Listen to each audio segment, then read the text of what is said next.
Good morning, good afternoon, good evening, wherever you are in this world. Let's go ahead and smell the flowers and cool the soup.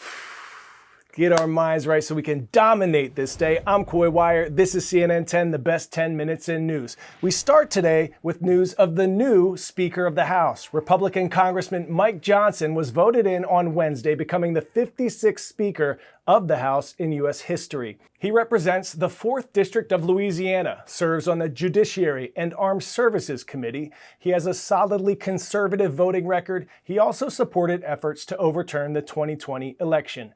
The House of Representatives had effectively been on pause for 22 straight days without a speaker after Kevin McCarthy was historically voted out of the position. There were 3 unsuccessful votes to find a replacement, but now the House can get back to work. One of Speaker Johnson's first big challenges will be to pass a spending bill, as without one, the government will run out of money on November 17th.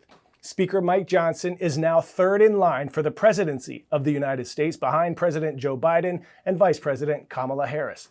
Our other top story of the day takes us to Acapulco, Mexico, a major tourist destination and home to some 800,000 people.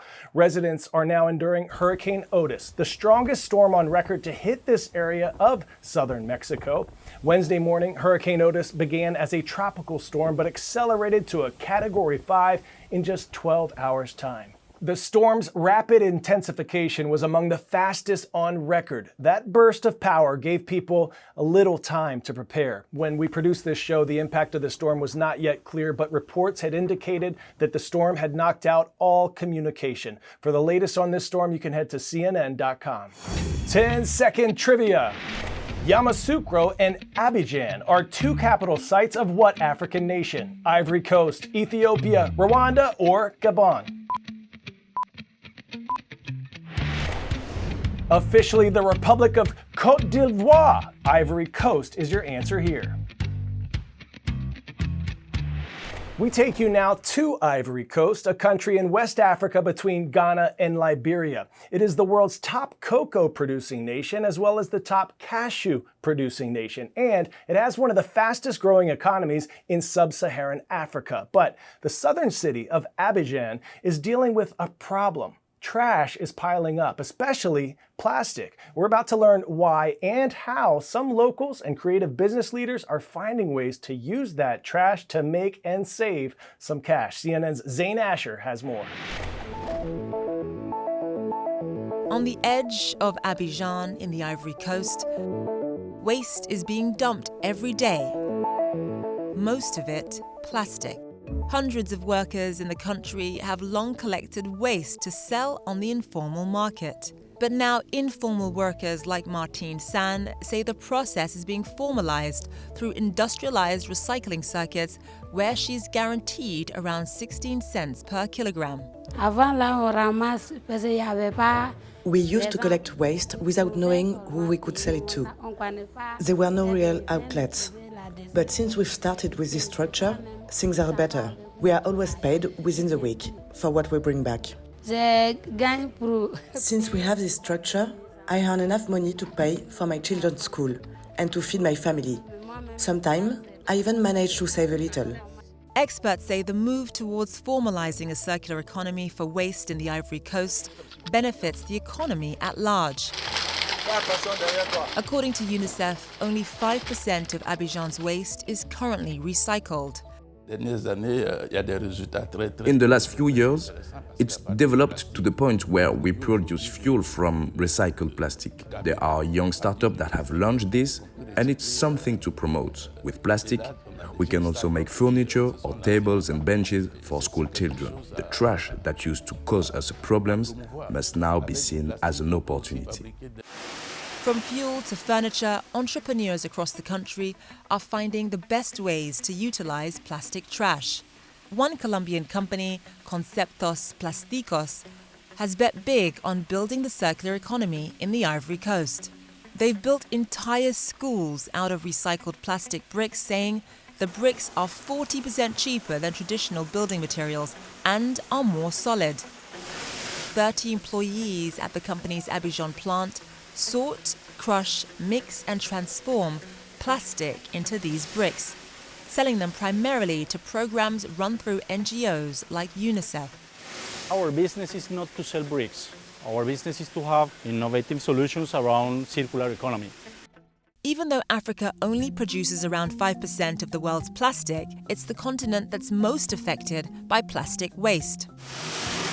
Until 2017, Asia was the primary destination for the world's plastic waste, largely generated by Western countries, but many Asian countries began taking action against imported plastic. In the Ivory Coast, the production, import and marketing of plastic bags has been banned since 2013, though the application of the law has been hard to enforce. On Tuesday, dozens of states from California to Georgia to Maine filed a lawsuit against Meta, the parent company of Facebook and Instagram, and all of our students out there today are at the heart of this case. The state attorneys general say that Meta is contributing to an adolescent mental health crisis, arguing that the company designed Facebook and Instagram to be addictive. They say these platforms give the, quote, false promise that meaningful social connection lies in the next story, image, or video, and that ignoring the next piece of social content could lead to social isolation, unquote.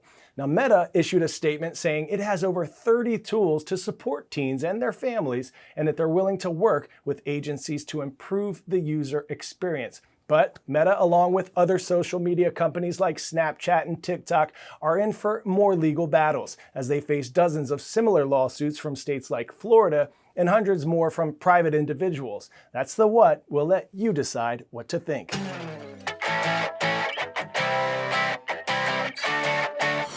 Today's story getting a 10 out of 10 is emblematic of teamwork makes the dream work. Exhibit A. These are starlings swarming, each individual bird syncing its movements with the others, creating a mesmerizing display of poetry in motion. Ornithologists, scientists who study birds, believe the patterns they create help the birds confuse and elude predators. Well, these patterns inspired the drone operating artists in our next story to light up the nighttime sky above Central Park this past weekend.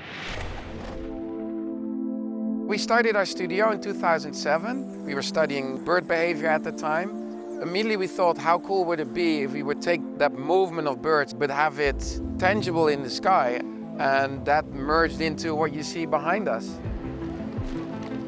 So behind us you see 1,000 drones in their docking stations. Every box has like 6 drones. It looks kind of like your basic drone, but it's specifically developed for this application. Today we're flying 1,000 drones.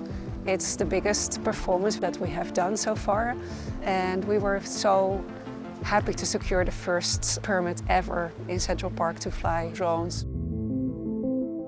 This is one system, it's 1,000 drones that all are connected, and with one press on the button they come in the air.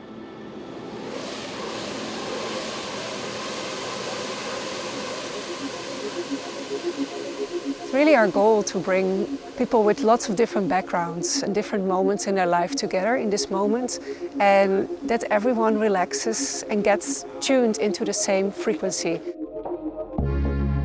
The art piece is called Franchise Freedom. It's for us to understand that in society we have to make sacrifices to function together as a social structure. If you look at bird swarms, you know, in our mind it's this most free-flying, beautiful, organic shape, but in reality it's really like based on very specific rules. For me, that is what this swarm represents. It's this collective body of individuals functioning as a group to be the most sufficient, beautiful outcome of multiple cultures and different people coming together to be the best version of itself. Shout out to all of our bright, shining lights out there. You know, American poet Henry David Thoreau once said, "It's not what you look at that matters, it's what you see." Let's make it a great Thursday, or as we like to say, happy Friday Eve. Today's shout out is going to the Jaguars at Blue Springs South High School in Blue Springs, Missouri. Rise up. I'm Coy Wire, and we are CNN